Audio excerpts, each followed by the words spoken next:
TEAR, টিয়ার এবং টেয়ার এই শব্দটির দুটি উচ্চারণ হয় এবং দুটি উচ্চারণের ভিন্ন ভিন্ন মানে। প্রথমে টিয়ার, টিয়ার অর্থাৎ চোখের জল বা অশ্রু।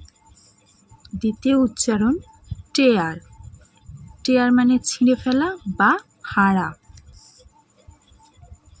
Example 1, A tear rolled down her cheek. A tear rolled down her cheek. তার গাল বেয়ে একটি অশ্রুবিন্দু গড়িয়ে পড়ল। Second example, do not tear the paper. Do not tear the paper, কাগজটি ছিঁড়ে ফেলো না। Third example, she wiped away her tears. She wiped away her tears. সে তার চোখের জল মুছে ফেলল।